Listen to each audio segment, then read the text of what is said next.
mayroon itong kinita na 31,000 pesos na galing lamang sa dividendo na binibigay ng 15 na kumpanya na ito. So overall, ang 15 na stocks na ito ay kumita ng 26% na investment returns.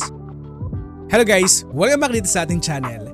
Itong video na ito ay magiging kakaiba kasi ang gagawin natin dito ay re-reviewin natin yung top stocks natin nung nakaraang 2022. So ibig sabihin 3 years na nakakalipas and kukumustahin natin kung ano ba ang nangyari sa mga kumpanyang ito. Sa video na ito ay marami kang learnings na matututunan about sa pag-i-invest dito sa ating market. So kung ready ka na, stay ka lamang hanggang sa dulo at ipapakita ko sa iyo yung mga resulta ng nahanap kong research.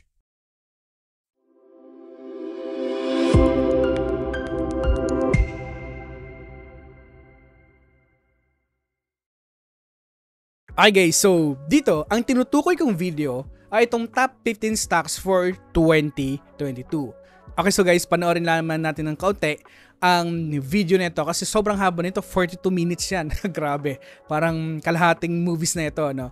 So ito ay pinablish natin noong February 22, 2022, guys, no? So, panoorin lang natin ito na saglit. So, today, pag-uusapan natin kung ano yung best stocks para sa akin for 2022. So, dito i-explain ko sa video na to kung ano yung mga dahilan kung bakit ko napili itong mga kumpanya. So, kung ready ka na, stay ka lang. I'll show you how. Wow. Ganda pa pala ng ano ko dito, intro,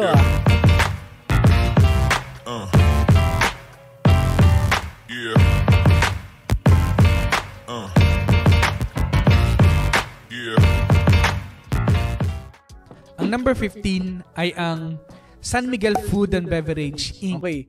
Itong kumpanya isang food company. Ang mga kinikater nitong kumpanya ay ang poultry and livestock operation, feeds and flour milling, dairy and coffee operation, franchising, at ang mga kilalang brand na hawak ng kumpanya ay ang Bimeg, Magnolia, Monterey, San Miguel Meals, Pure Foods, Hungry Juan brand. And also itong kumpanya ay meron day operation sa segment ng beer and non-alcoholic beverage dito sa ating bansa.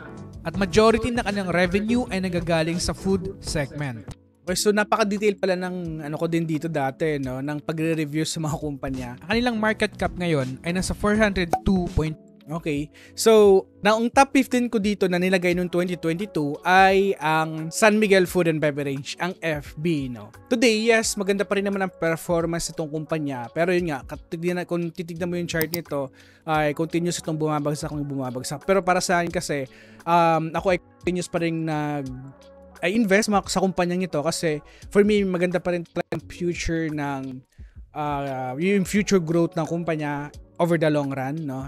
So guys, ang gagawin natin dito para makuha yung return. So assuming na hindi tayo magka-cost average sa mga kumpanyang ito, magkano ba yung worst case scenario na capital gains natin and dividend income na kukuha sa 15 stocks na naandito, no? So yun yung goal natin, matignan lang kung ano yung performance and hindi tayo mag-average down kahit bumabagsak ang share price, no?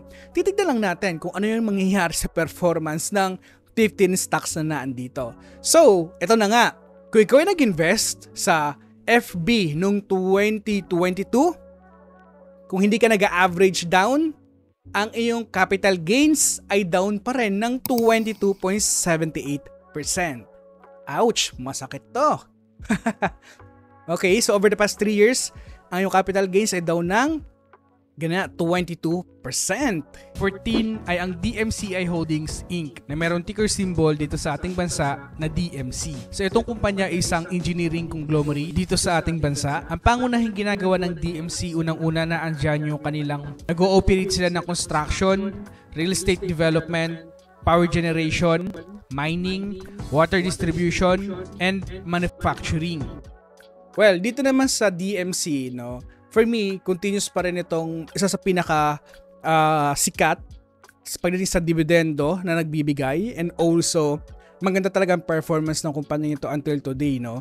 And sa continuous pagde-develop nito at paghahanap ng mga iba pang revenue segment, I think in the next coming years ay continuous pa rin itong papatuloy sa pag-increase na kanyang share price. In my own opinion. Okay, so now, kung ikaw ay nag-invest sa DMC noong February 2022 at hindi ka nag-average down dito sa pagbagsak ng share price, alam mo ba na mayroon kang capital gains na 36.81%?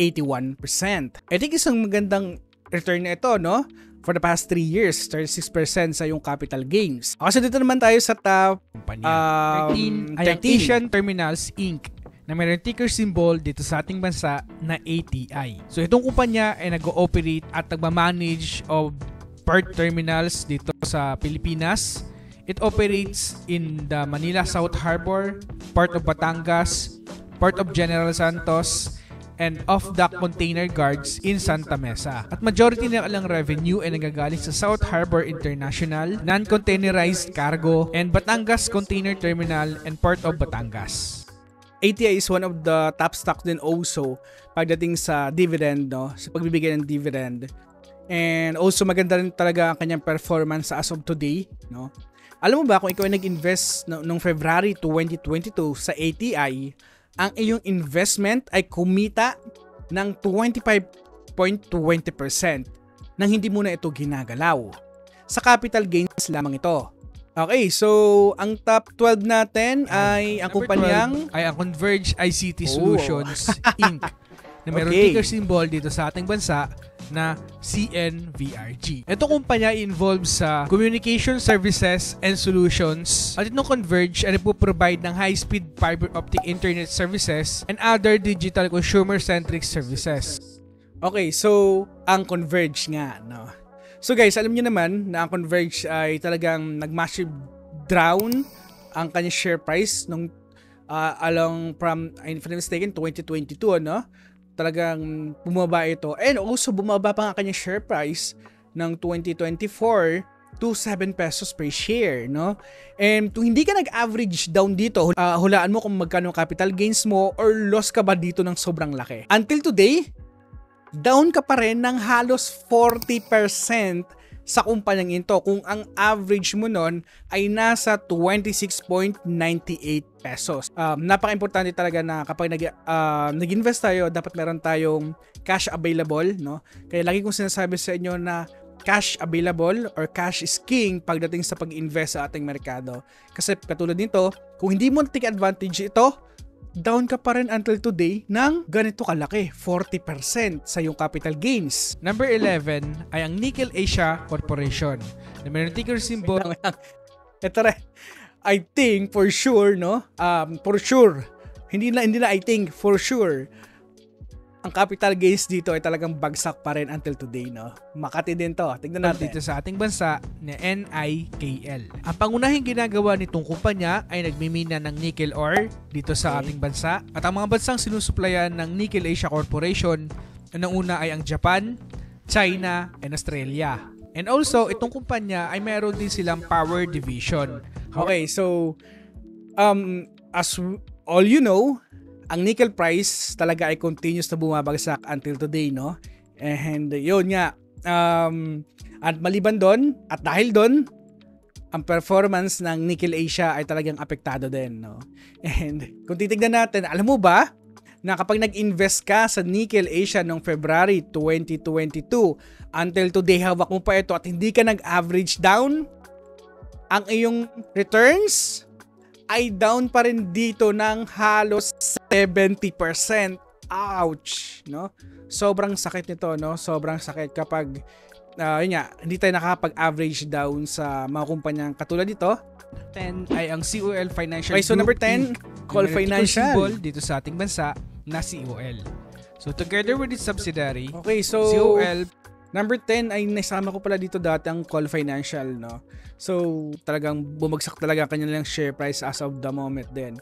Yes, although wala sila masyadong utang na kinikater, it's a good thing naman. Pero guys, yun nga, marami na rin nagsulputan ng mga platform din, no? Na magiging karibal nito in the future. Alam mo ba kung nag-invest ka sa COL din at hindi ka nag-average down dito, ang iyong investment ay down ng 50%. pa rin until today sa kanyang capital gains lamang, no? 9 ay ang So, Eagle top Cement 9. Corporation. Okay. Na meron ticker symbol. Okay, so hindi natin papahabain yan kasi itong Eagle Cement ay nag-delist na, no? Na voluntary delist sa ating merkado.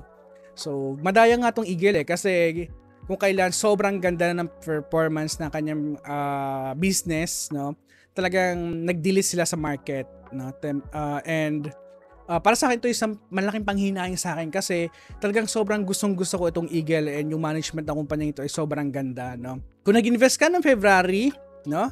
February 2022 at naibenta mo ito sa kanilang delisting date, ay meron kang kinita na 23% sa yung investment, no? Sa kanyang capital gains lamang. Okay, so next tayo na company. Okay. 8 ay ang Century Pacific Food Inc. na mayroong ticker symbol dito sa ating bansa na CNPF. Itong kumpanya ay nagpo-produce at nagbebenta ng canned food products dito sa ating bansa. Isa sa mga Okay, so CNPF is one of the kilala sa pag-produce or pagpo-provide ng mga canned food dito sa ating bansa. And until this day, talagang continuous itong gumaganda ang performance. Alam mo ba, kapag nag-invest ka sa kumpanya noong February 2022, ang iyong capital gains lamang ay nag-increase ng 77%. So, mataas na rin ito, no, na capital gains dito sa kumpanya. 7 ay ang Philippine Stock Exchange Inc. Okay, so na mayroong PSE. ticker symbol dito sa ating bansa na PSE. So, dito sa PSE, no, I think maganda pa rin naman talaga ito na kumpanya until today. And yun nga, medyo nag-struggle lang talaga sila today sa kanilang performance and ang kanilang free cash flow ay medyo bumagsak compared to the average din. Ang iyong investment ay bumagsak ng 17% kung hindi ka nag-average down. Okay, so yung susunod natin na stocks ay Nebra San Miguel Inc. Okay. Na may ticker symbol dito sa ating bansa na GSMI. Okay, so itong Ginebra San Miguel, hindi ko na ito masyadong papahabain pa. Kilala naman natin itong brand na ito. And may brand recognition talaga ito pagdating sa ating bansa, no?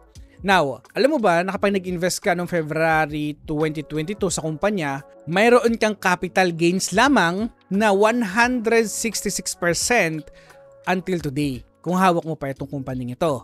Okay, so susunod ang SPC ay Power Corporation. What? Mayroong ticker symbol dito sa ating bansa na SPC. Okay, so yung susunod natin ay ang SPC. So alam niyo naman na medyo talaga nag-struggle talaga today.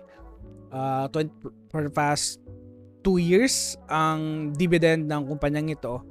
And I think paunti-unti, no, na parang natatauhan na rin syempre yung kanilang management kasi today ay naghahanap na rin sila ng kanilang another source of revenue or mapalago pa kanilang mga segment, no, ng revenue nila. Kasi kung titignan kasi natin yung history talaga ng SPC, talaga majority na kanilang free cash flow, na kanilang income ay parang naibibigay lamang sa pagbibigay ng dividendo sa kanyang shareholders, di ba? Nagfo-focus lamang sila doon. Pero yun nga, dahil sa pagtapyas ng kanilang dividendo, and naapektuhan syempre ang share price ng kumpanya. And alam mo ba, kung nag-invest ka ng February 2022 sa kumpanyang ito, ang iyong investment kung hawak mo pa ito until today, down ng 38%. So kung hindi ka nag-average down, ito ay down ng 38%. Okay? So yung susunod na kumpanya ang Simirara ay Mining and Power Corporation. So SCC, no? Wow, sa company ito, I think no, kung nag-invest ka noong February 2022, malaki na rin ang gains mo sa capital gains lamang, no? So, yun nga, nang ni-research natin itong kumpanya, kung nag-invest ka noon, halos 50% ay galing sa capital gains ng kumpanyang ito. So yung pangatlo ay ang Manila Electric Company, ang Meralco, no? And alam naman natin over the past years ay talagang consistent na tumaas ang performance ng share price ng kumpanyang ito. And kung nag-invest ka noong February 2022 until today hawak mo pa ito at hindi ka nag-average down, ang iyong capital gains lamang ay nag-increase ng 35%. So may gains ka na ganito, no? Okay, so yung susunod ay Inc. AREIT. Na meron ticker symbol dito sa ating bansa na AREIT. Okay, so itong AREIT, no? Kung nag-invest ka noong February 2022, meron kang capital gains at kung hindi ka nag-average down ka pa rin ng halos 20% sa kumpanyang ito. Okay, so yung last Ang ay GMA Network Inc. Woo! Na meron ticker symbol dito sa ating bansa na GMA7. So, GMA7, no? Kung nag-invest ka noong February 2022 sa GMA7 until today na talagang continuous na bumabagsak ang performance nito, no?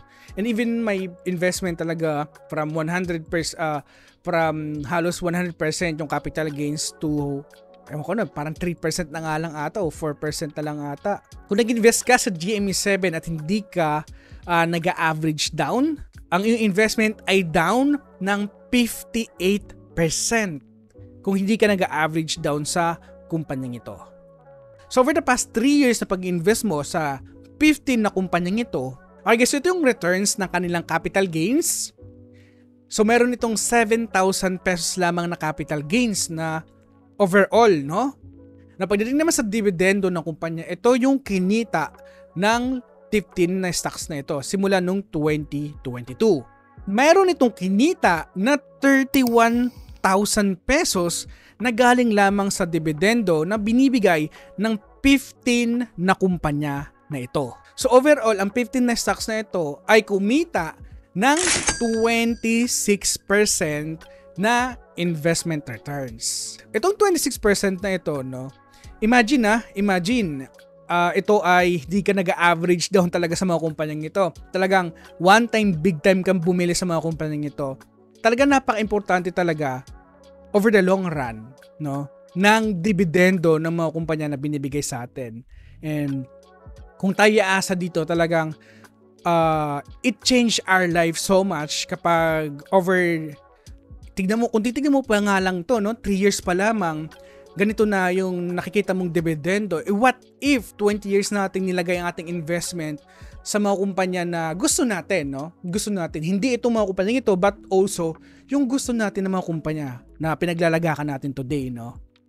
You have to think na napaka-importante, no, ng dividendo na binibigay ng kumpanya. Especially kung ikaw ay magre-retire na, aasa na sa dividend ng kumpanya, you have to find yung stable na mga company na nagbibigay ng dividend over the long period of time, no? So, saan mo siya mahanap na yung mga kumpanyang ganon? Makikita mo rin ito sa ating, so ito ay mahanap mo lamang dito sa ating website, sa ating webpage. So, puntahan mo lamang itong ating webpage and dividend stocks. So, dito mo makikita yung potential returns mo sa mga kumpanyang ito. And also, marami ka dito makikita, no, na useful information pagdating sa dividendo ng mga kumpanya sa ating merkado. So, yung moral ng video na ito today, no, napaka-importante na meron tayong cash available lagi, na hindi natin lahat ng ating investment ay ipanalagak natin ng isang bagsakan lamang, kasi napaka-importante na meron tayong natitira, kasi yun nga, katulad nito, no, kapag bumagsak ang iyong investment ng 60% sa isang kumpanya, ano ang gagawin mo? Wala ka ng panglagay, di ba?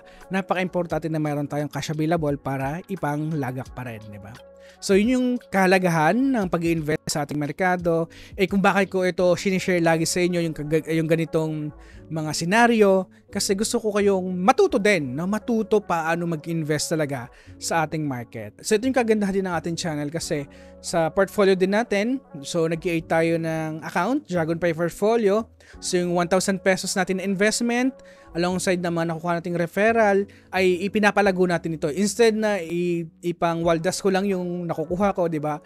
Nilaga ko na lang yan, kasi tingnan natin kung kaya natin mapalago yan. Yung maliit na lamang na halaga na yan.